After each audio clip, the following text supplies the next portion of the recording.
Hello, you. I'm kidding! We're not doing that today. We're not doing that today. There is no stalker Mel. Maybe. Hello, recruiting friends. Welcome back to the channel, or welcome if you're new. My name is Mel, and today I have a video that I have been putting off for so long. So this video came to me months ago, and in fact, the lineup of books was one book different than what we're actually gonna be doing. And the reason why I had to change that was because I was planning on reading A Little Life. And we're not doing that today. I am going to be reading my favorite booktubers' favorite books. This also has the potential of becoming a series if y'all like this a lot, or if y'all want to see more, because there are quite a few booktubers that I watch and that I would trust with closed eyes. So in my research process, as I tend to do, I made a list of my favorite booktubers and I just typed it up. Favorite videos, book recommendations, books you need to read, and I basically just started, kind of stalking people to see what their favorite books would be. However, I think when I was doing my research, these four people are not only people that I watch all the time. That sounds kind of weird, but I watch their videos all the time, and because I watch their videos so often, it's very easy to discern which books are their favorite books, or which are the books that I kind of see and consider to be their brand books. But before we get started, let me leave you with a little bit of suspense. Before we get started into the actual booktubers I'm gonna be including in this video, and before I get into the TBR of today's video as well, let's give a shout out to the sponsor of today's video, which is Fabulous.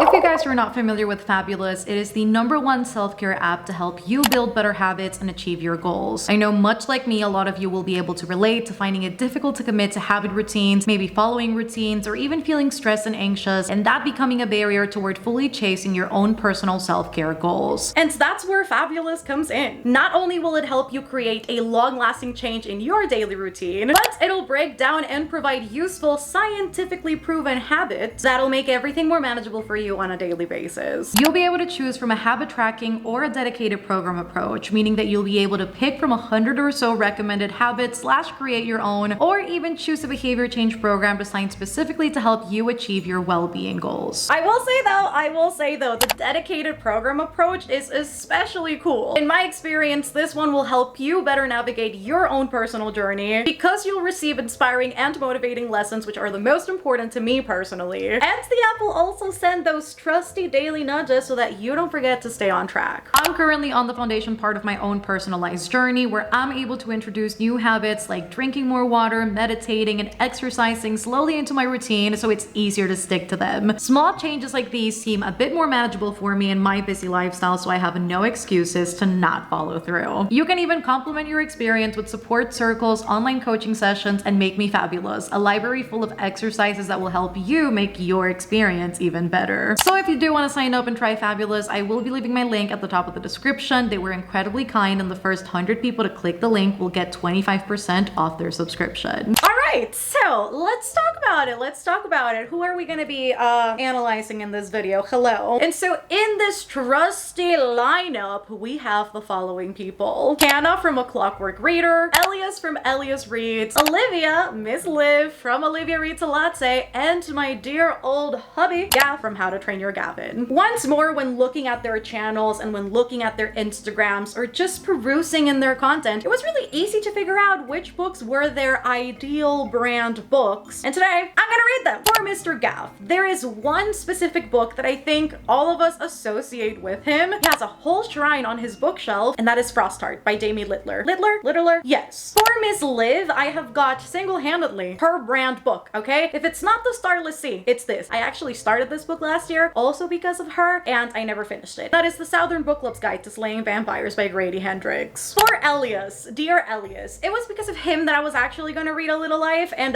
we're not doing that today. I'm gonna reschedule that appointment. And instead I'm gonna be reading On Earth We're Briefly Gorgeous by Ocean Vuong. And for Miss Hannah, The Astonishing Color of After by Emily XR Pan. And so for the next few days, these are the books that I'm gonna be reading. It's gonna be quite a journey, but one that I'm very excited to embark on. I have audiobooks for all of these, ebooks for all of these. Libby really came clutch for this. Let us hope that these books are also able to get me out of a reading slump. And to kick things off, I think we're going to start with The Astonishing Color of After.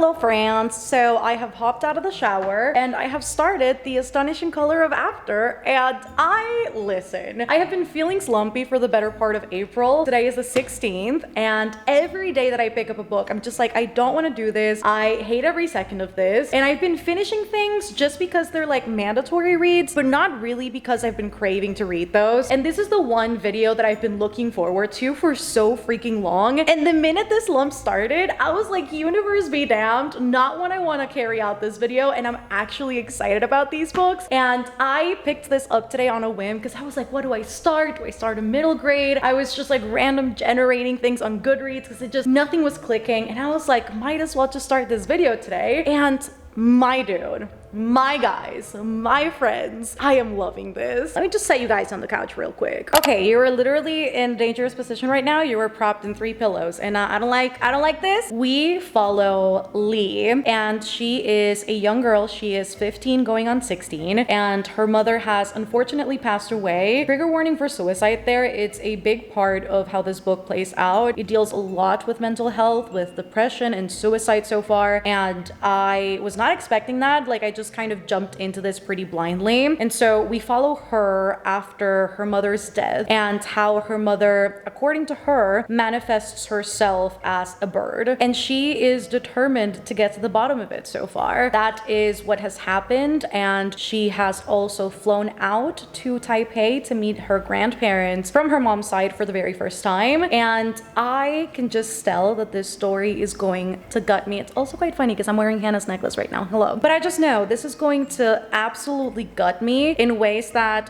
I don't yet understand, I'm sure. Because so far, it's told in these almost, I don't want to call them vignettes, but I feel like part of it can fit. Very short chapters, very weighty in terms of emotion. And the writing style is really beautiful. There are a lot of mentions of art. Both Lee and her best friend Axel have made up this sort of language for themselves where they've categorized and they've linked feeling with colors, which is not a very unusual thing. A lot of people do it. If you work marketing, then you know kind of how color is tied to emotion. However, those two kind of categorize it through that. A lot of the way that Lee sees the world is through color, describing it with colors, just because they're so intrinsically tied with the way that she feels. And you can see how that switches when her mother passes away. But I'm already incredibly sucked in, and I just haven't been wanting to put this down. I am 57 pages in. I'll update you guys when I have more updates, but so far we've been doing quite good.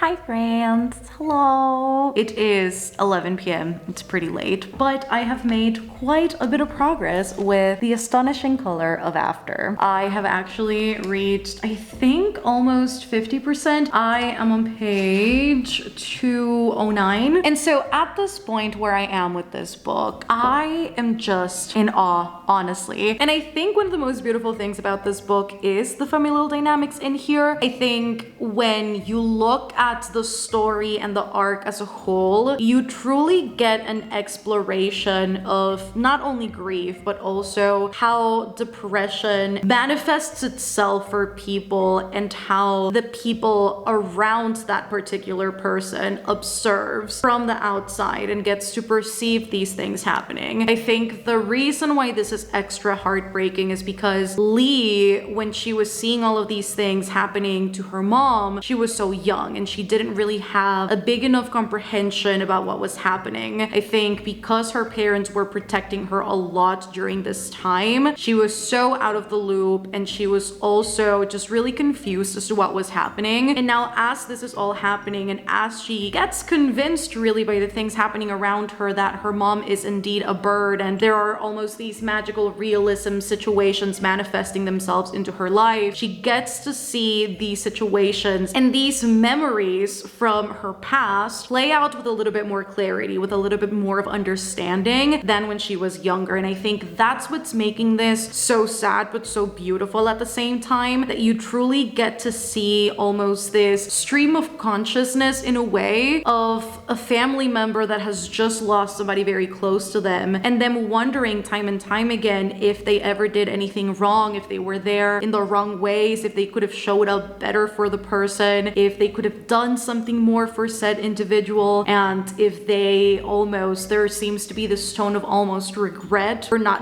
noticing more or for not being there more than they were. And I think while it's very heartbreaking, yes, it's also a very human thing to wonder, and I think that's how I would describe this book. It's a very human experience, and it seems very raw and it seems very real. And I think that's what's really grabbing me, is that I'm reading this and it seems like I'm there with Lee and with her grandparents and with her father and with everybody around her. And I think as the book progresses and we also get more context as to why Lee's life looked the way that it did and looks now the way that it does, is also really amazingly carried out in terms of execution. We are getting sort of these flashback chapters where we get to see her grandma's past and we get to see her mom's past and her dad's past. And I think it provides a lot of context, not necessarily that we need, but we do, but it just provides more context for the story and it adds this bigger emotional weight to it. Life doesn't stop, right? When you talk about grief, some people, and again, grief manifests itself differently per person. And I talk about this in particular because it seems like that's what Lee goes into a lot of the time, where life almost seems to pass by in a trance-like state where you can't really differentiate the day from the time and everything just goes by very quickly, and it gets really overwhelming because things just keep happening around you, and where you'd like people to just stop and think and reflect about what just happened and to be there for you and maybe show up for you in different ways than they're doing at that point in time, because you want them to share in your grief and to again be there in whatever way they can, because there is that state of mind sometimes, and because everything else seems so overwhelming, is one of the reasons why this book just feels so real to me, because life around Lee hasn't really stopped. Her grandparents still have a life of their own and people that they talk to on a daily basis and things that they have to do, and her dad also just keeps traveling and keeps going to work events despite saying that he wanted to be there for his daughter because he wanted to spend time with her and kind of compensate for how absent he's been in the past. And yet he's not doing that, and yet he finds himself in a completely different place than Lee currently is. And so it adds to that heartbreaking element of this all, that Lee really just needs someone to believe her, somebody to be there for her, somebody to be able to listen to what she has to share, and yet she's not able to do that, whether it's because of a language barrier or because her friends are all the way across the world or because her dad isn't really there. It just breaks my heart. And I think there's also something really beautiful about this, about the diaspora experience in this, and Lee not really feeling adequate, especially when meeting people from Taiwan, and her wanting to be able to speak the language, but again, really feeling that barrier because her mom kind of put up that wall between her culture and her daughter. And there seems to be much regret and much pondering about why things happened with her growing up the way that they did. So it's just a really heartfelt story. I am enjoying all of it. The audiobook is also 10 out of 10. I would highly recommend the audiobook if you guys want to read this book. I am following along with the physical, obviously, and so can't wait to keep on reading and see what happens.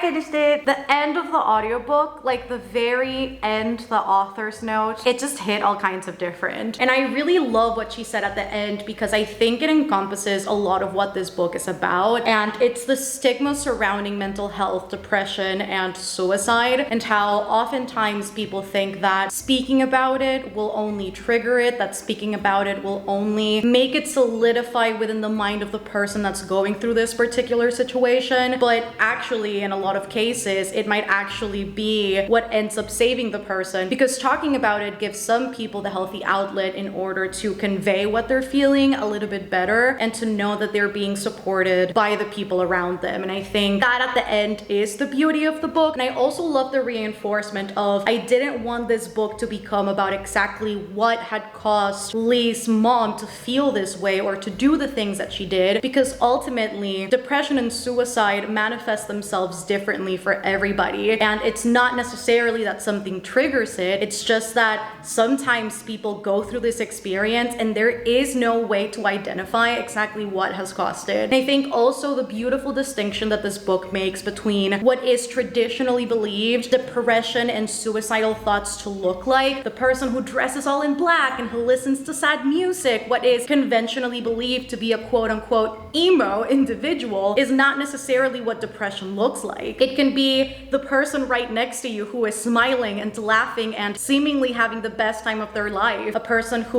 looks well put together, quote unquote, by any societal standard we want to judge that by, and that person can internally be going through 10 different things that we are not even aware of because they're just that good at making themselves look traditionally okay. And I love that distinction in the book because you never really know what anybody's gone through or is going through up until they say something about it. And I think the exploration of that in this novel was absolutely phenomenal, and everything that it talks about, it's a coming of age story, it's a story about family and tradition and the diaspora experience, and not only that, but also coming to terms with your identity, figuring out what has made your family the way that they are today. I don't have enough words for this. It just was a beautiful journey, and one that I want more people to experience. If this is something that you find yourself in the capability of reading, I would definitely suggest doing so, and I would definitely suggest getting a hold of the audiobook as well. And I think even then, this book did have plot twists, and the plot twists that were in here were also just quite emotional and impactful, and I am in love with this book, and I really wish I had annotated it, but again, given the current state that I was at where I didn't really want to read and this book really pulled me out of it, I didn't want to add something else to think about, but rather just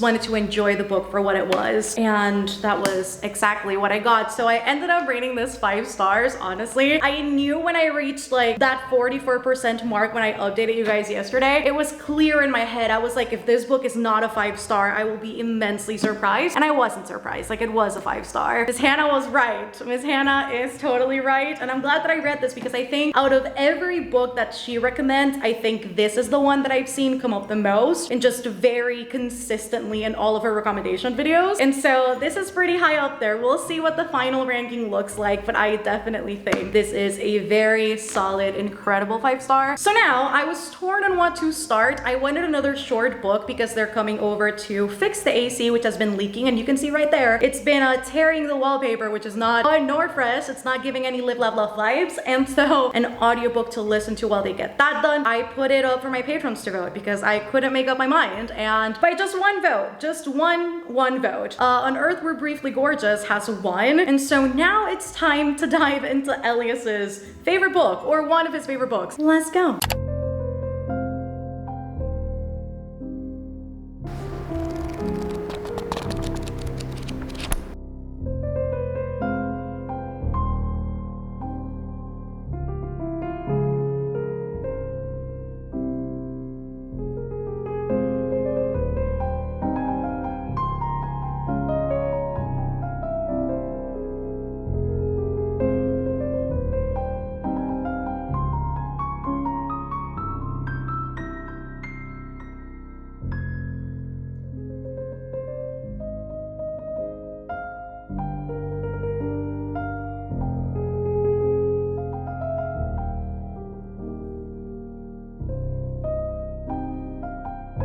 Okay.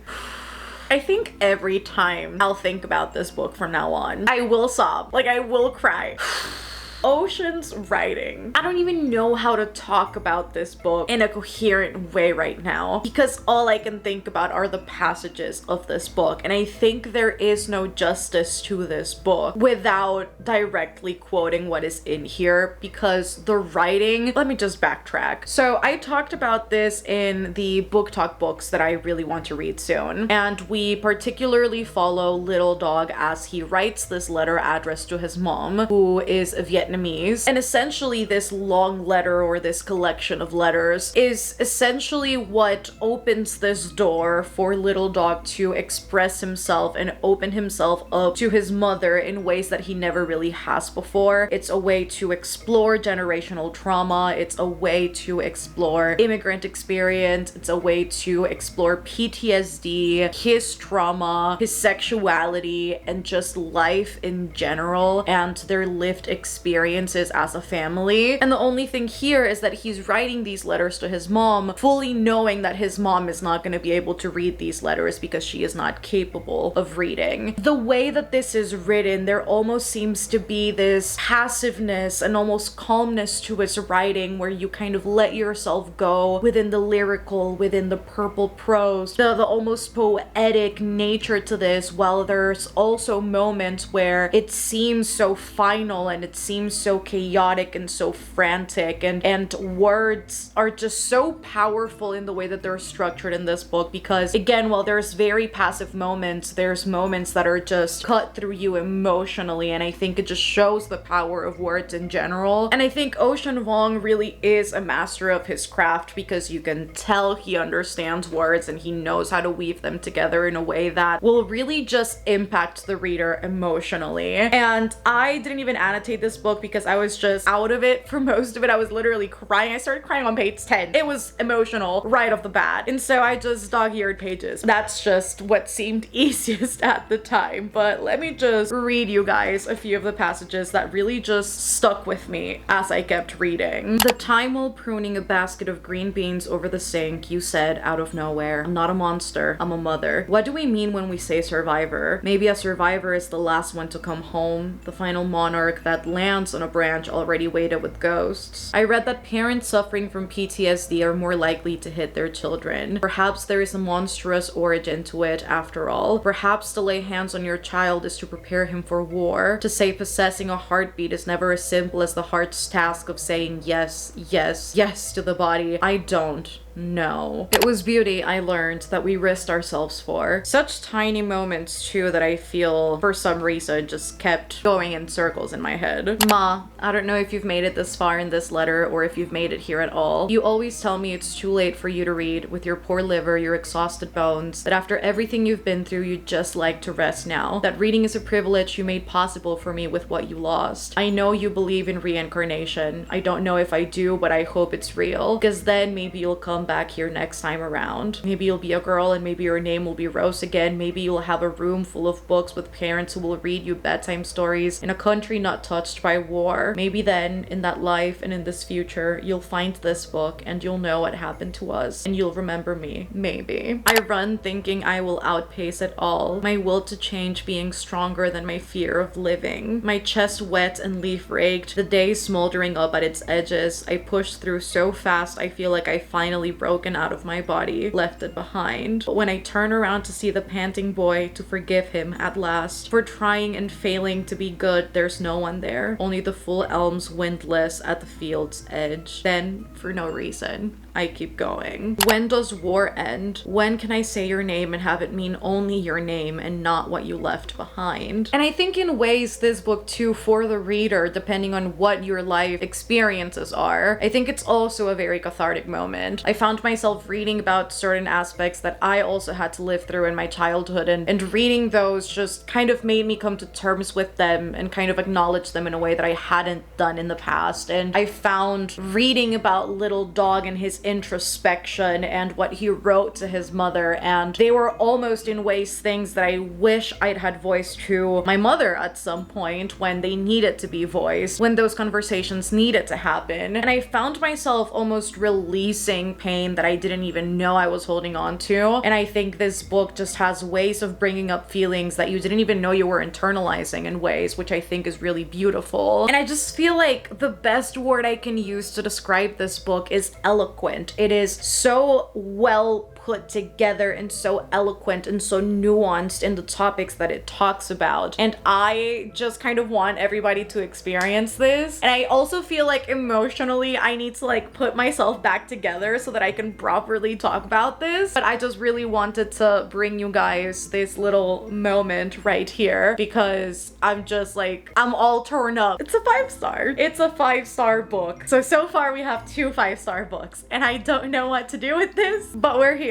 So Elias was right. And so now On Earth We're Briefly Gorgeous is done and we are stepping into Gavin territory, my dear loving husband who always raves about Frostheart. In fact, he sent me the entire collection. These edges are like everything. And so I just felt like it was very fitting for him just be reading this one because we all know how much he raves about it. Let's get started with Frostheart. Let's see where this journey takes us.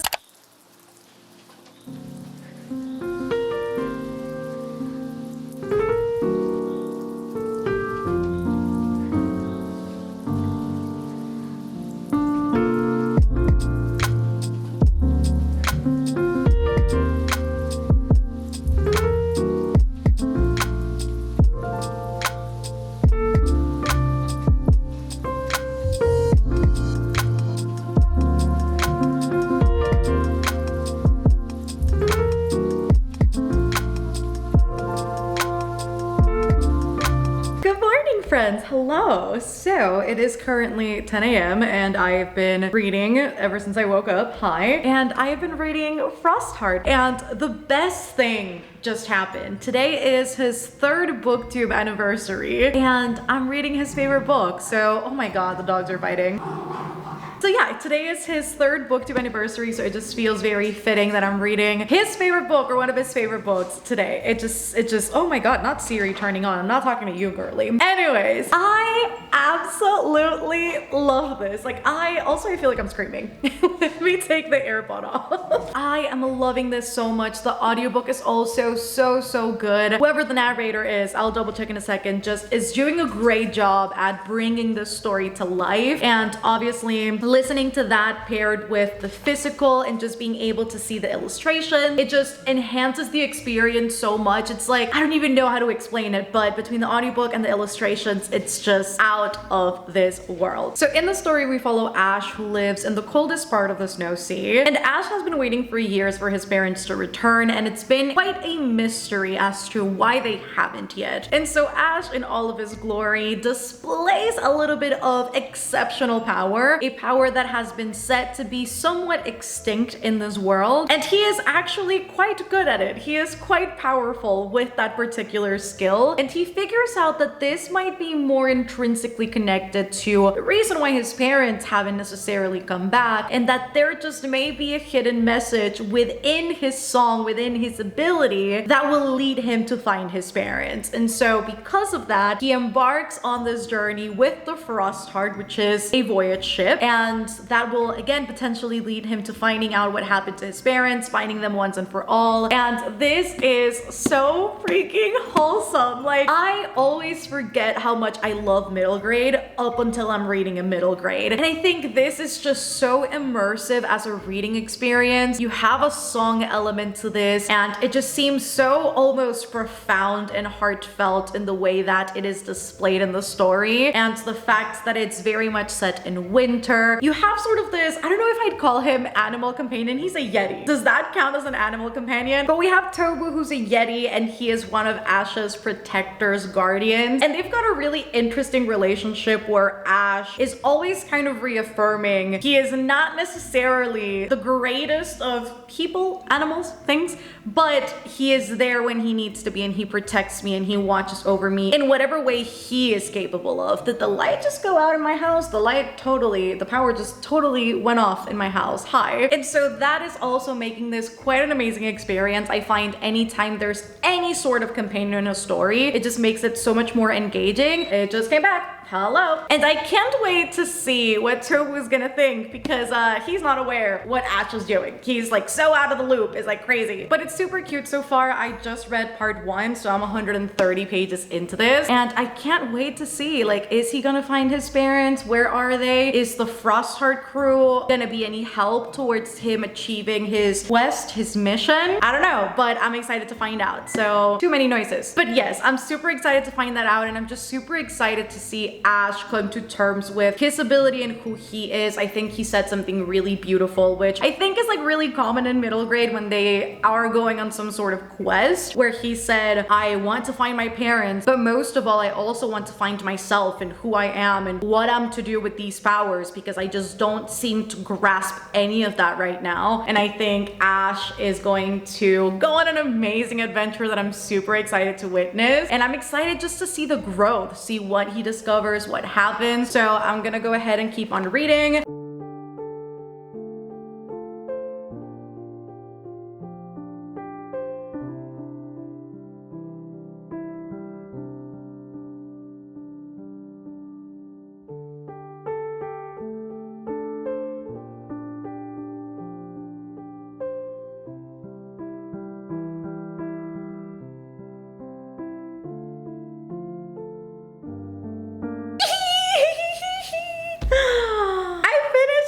Everybody is sleeping on this. Why is everybody sleeping on Frostheart? This is yet another 5-star book. And that third part, because this is divided into 3 parts, had me bamboozled, had me on the edge of my seat. I was gasping. I was almost crying. I was there, okay? I mean, I was there for the entire book, but I was there for that last part. I haven't read that many middle grades as of recent years. I feel like I read them sporadically, but not as often as some other people might. I think Ash might single-handedly just be, might, whichever of the two. He is single-handedly one of the best middle grade protagonists I have read about. Oftentimes when I read middle grade, and I feel like this is kind of like a common thread for people who are older who tend to read middle grade, where sometimes the main character's actions might come off as a little bit of caricature. Maybe obviously because we're talking about a kid, their actions seem very blown up, and we just need to keep in mind that better understanding of why they're behaving that way. But Ash was just so pleasant to read from. He was such a loving individual. He was so decided and so driven. He lives in a world where really people just dislike him because of the power he possesses, and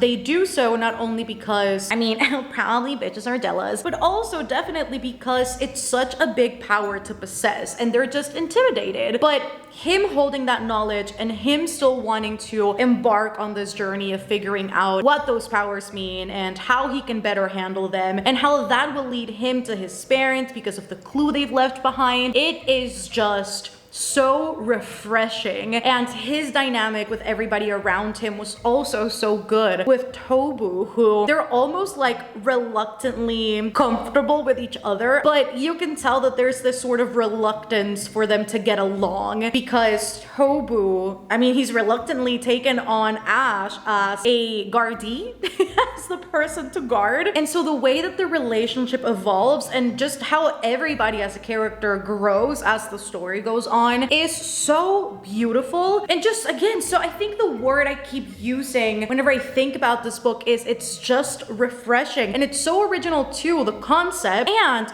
if you guys have been here before, you know I don't enjoy, or often don't enjoy, books that include ships as part of the main event, as part of the main plot. But Jamie Littler really did that. And beyond Tobu, who was absolutely phenomenal, one of the things at the end, I was like, oh, we going there, we doing this. I felt bamboozled. I was bamboozled. Tobu Supremacy, like, we really love him. Luna, let's talk about Luna, because oh my god, talk about a beautiful friendship. And I think what Ash has experienced is feeling or being an outcast because of societal belief, societal expectation. It's what we go to middle grades for, right? We go there for found friendships and found families and just amazing growth and magic and love. And the way that him and Luna unite in this friendship, where they're so understanding of each other, where they're so openly just appreciative of the other person, and where Ash finally feels accepted for being wholeheartedly who he is and for possessing the powers that he does. And don't even get me started on the Frostheart crew, because talk about also just a fierce group of individuals all in their own way. And I love that this book has that mix of like animal companions and then human characters. It's just so good. Let me see if I can find the illustration right here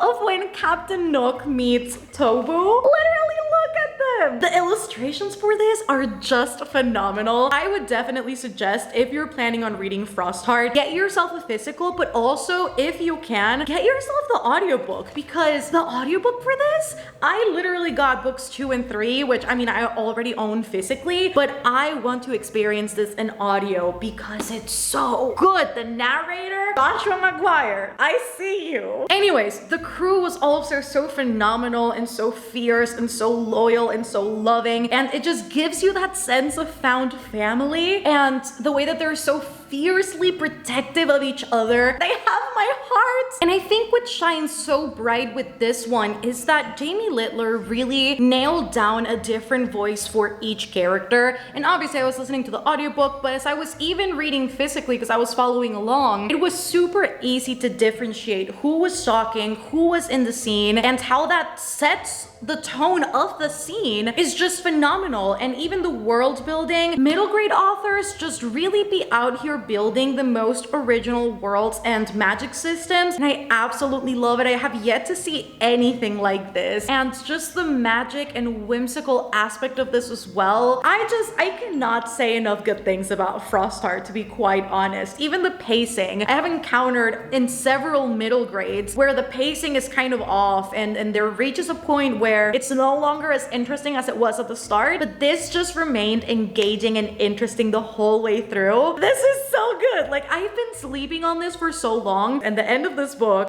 I need to know what happens. We've got another 5-star. The last book of the video is the one that I'm scared of, because this is the one that has the potential to not be a 5-star. And now we're moving into horror, which I read very rarely. And as you can tell, I started this book last year and I was actually really enjoying it. I got up to chapter 17. I'm gonna pick up right from the start, because if I even attempt to pick up from here, I know it's not gonna bode well for me. And so I'm just gonna take it back all the way to the start. We're gonna take that out, and we're gonna start this, and we're gonna see what we think about Liv's favorite book, which, I mean, arguably so. Like, you can tell, like, right here, like, I had annotations, like, I was enjoying this. Let's get started.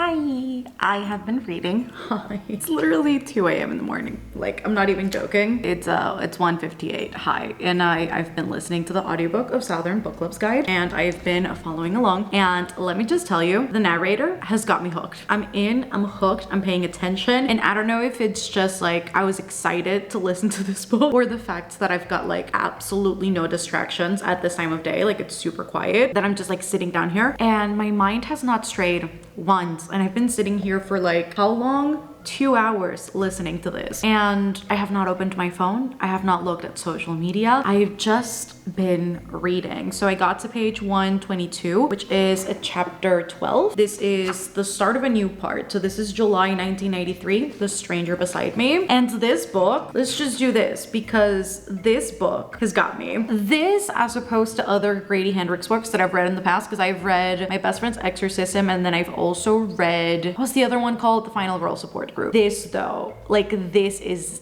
definitely like a 5-star material. I love how Grady Hendrix is constructing this tension, this imagery of horror with cockroaches and like fleas and decapitated animals, which I mean, for some people, you know, it's a lot, but it doesn't happen on page. You just kind of see it being mentioned and people turning sort of animalistic, and then these just sounds in the middle of the night, and then sounds on the roof, and then somebody potentially watching, even one of the characters being like, there's an owl, like we have owls, and that's just the imagery of like there's something watching, like eyes are on you, and that literally just gave me chills, first of all. But it definitely builds this sense of dread, of this feeling of almost impending doom, that like something is building and something is going to happen eventually. So essentially the premise of the book, to where I've read so far, we follow Patricia, who is a housewife. She used to be a nurse. She is now married. She's got kids. She very much lives in suburbia, and she is a part of a book club, and they read true crime novels. They also read classics, and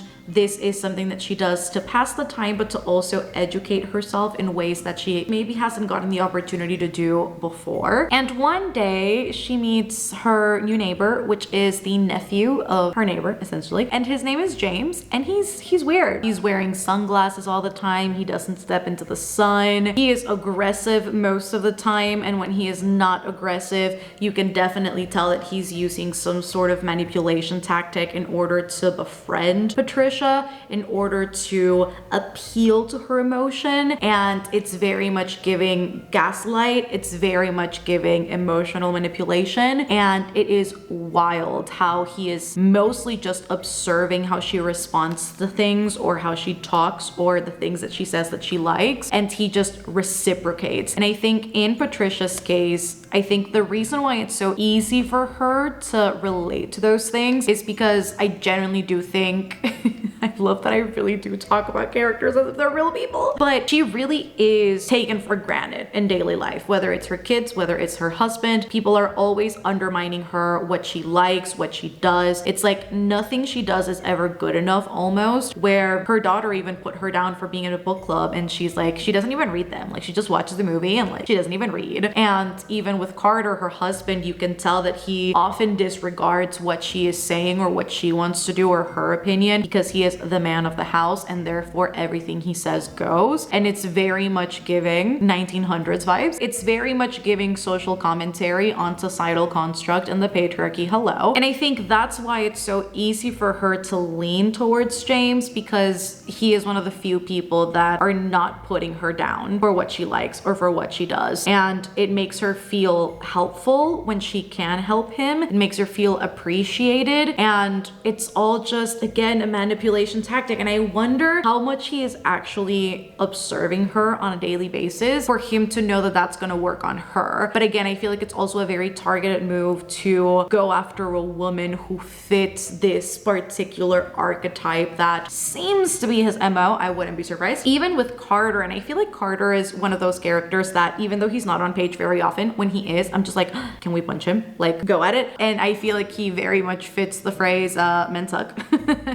I don't use that phrase very often, but with Carter, he's definitely the type of person who, so something happens in the book and essentially Patricia has to call the police, and his response is, why did you have to call the police? Now everybody's gonna think I'm a wife beater. Instead of thinking that she had a great response, she was taking care of the kids, she didn't just stand by and let something happen, you know, Lord forbid, but she actually was an active participant into making sure that people in that house were okay, not only her kids, but also Carter's mom. And he disregards that, and he puts her down for wanting to help and for being an active participant in this situation. And I hate that. And beyond that, you also got social commentary on class and status and how these women constantly have to live up to these societal expectations about dressing properly and having the right posture and talking a certain way and addressing people a certain way for them to fit better into society and for people to quote unquote digest them better. And that is something that in ways has gotten better, in ways not so much. And you can can tell how that weighs heavy into their lives, and I feel like that's why they're like, girl power, let's go, let's have this book club, because it's truly the only way, the only time where they can sit down and freely voice their opinions without a man putting them down for it. And so that social commentary I'm very much enjoying. There are also overlapping themes about race, which I think in the time frame that this book is set in is also something that you just can't ignore when you're writing a book set in this time frame, and then B is just very akin to how we know society behaved back then. And there has been talk of project developments for gated communities, so you can, and this part, dude, I was so mad, but it's what's happened. Like, you can't just, again, disregard that, and how they're essentially building these projects, gated communities, so that people can choose who to surround themselves with, who their neighbors can be, and so that they can keep their children safe from unwanted individuals. We all know what that means. And there was also this really jarring paragraph that I was just like,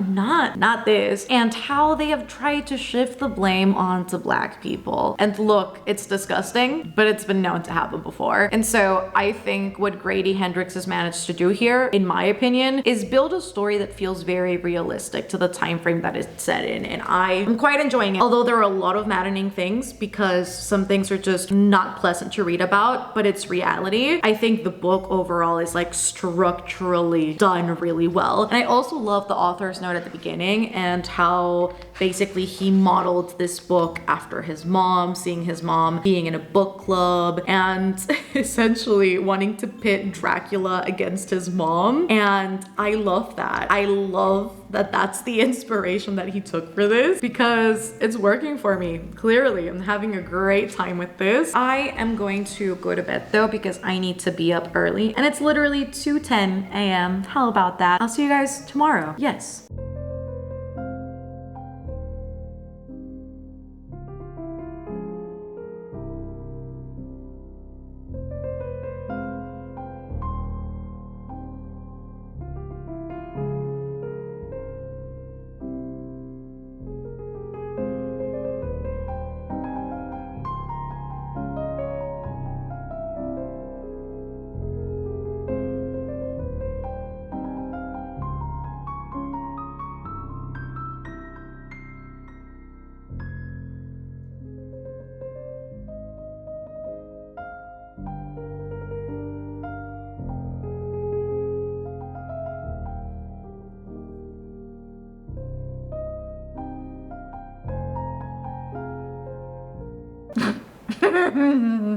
Y'all, I finished Southern Book Club's guide, and this is all I have to say. Like, this is the reading experience, okay? Look, the ending of this book was just chaos. It was disgusting. It was shocking. It was satisfying, crazy. Like, I was out here sitting down listening to this, which the audiobook, please do me a favor, if you want to read this book, please get the audio. The way that the narrator just knew when to put in that franticness, when to put in that emotion, it was just so phenomenal that I think if I wasn't listening to the audiobook, I don't know how much more or less I would have enjoyed this book. This is one of the craziest reading experiences I've ever had, because you can tell how the story slowly starts going on like this uphill kind of like incline of sorts, and you can definitely tell when there's like a gaslighting happening from the husbands, which that is, dude, the commentary on like womanhood in the 90s and being a mom and being a wife and what it means to be kind of, you know, like fitting that mold of womanhood and societal standard. It is just wild, because the husbands really just went time and time again. You will listen to what I say, you will do what I say, you will shut up when I tell you to shut up, and when I gaslight you into believing that you're tripping and you're crazy, even though you know what you saw with your own two eyes, you're going to believe it, because otherwise we're gonna be in trouble. And it is just wild, because it truly represents how a lot of people used to live back in the 1900s in general, and it is absolutely crazy. Like, I was listening and I was like, how do these women not realize how terrible some of their husbands are? Particularly Carter. Y'all, if you've read this book, you know. But at the end, I was like, can somebody literally kick this man to the curb and just do something with him? Because I was not having any of what he was offering. I was so mad at the way he was treating Patricia and at the way that he was behaving in general. Like, talk about a fucking fucking jackass. Nothing could ever be his fault. He could never be wrong. And it was just like stereotypical male pride mixed in with misogyny and male privilege all at the same time. And I was just about ready to fucking fight this man. It was genuinely crazy. And I truly do love that despite all of the doubts, like these women really came together and they did what they did and they did their damn thing. And they did not let their husbands or society hold them back. It was just so